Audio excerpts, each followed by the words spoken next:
Imagine finding a small, glowing blue powder that looks like magic, something so beautiful you want to share it with everyone you love. In 1987, in the city of Goiânia, Brazil, two young men found exactly that. They thought they had discovered a treasure, but in reality, they had opened a portal to a nightmare. This is the true story of the Goiânia accident, one of the most terrifying nuclear disasters in history, caused not by a power plant, but by a simple act of scavenging. It all began in an abandoned medical clinic. Two scavengers, Roberto and Wagner, were looking for scrap metal to sell. They came across a heavy lead cylinder belonging to an old radiotherapy machine. Thinking the metal was valuable, they took it home. For days, they hammered at the capsule until it finally broke open. Inside, they found a mysterious glowing blue substance. It was cesium-137. They were mesmerized by its light, unaware that every second they spent near it, invisible needles of radiation were tearing through their bodies. Within days, Roberto and Wagner began to fall violently ill. They were vomiting and their skin began to burn, but they didn't know why. Roberto eventually sold the scrap parts to a man named De Vere, who owned a junkyard. De Vere was fascinated by the glowing blue powder. He brought it into his home and invited his family and friends to see the miracle. He even rubbed the glowing dust on his skin like glitter. The junkyard became a ground zero for a silent killer that no one could see, smell, or feel.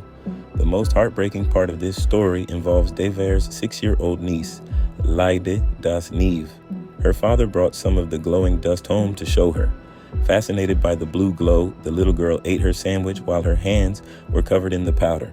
She was literally consuming the most dangerous substance on earth. She even showed it off to her friends, unaware that she was carrying her own death sentence. By the time the authorities realized what was happening, the radiation had spread through buses, homes, and streets across the entire neighborhood. When De Vere's wife realized that everyone around her was getting sick, she took the lead cylinder on a public bus to a local hospital. When scientists arrived with Geiger counters, the needles went off the charts. The city fell into a state of absolute panic.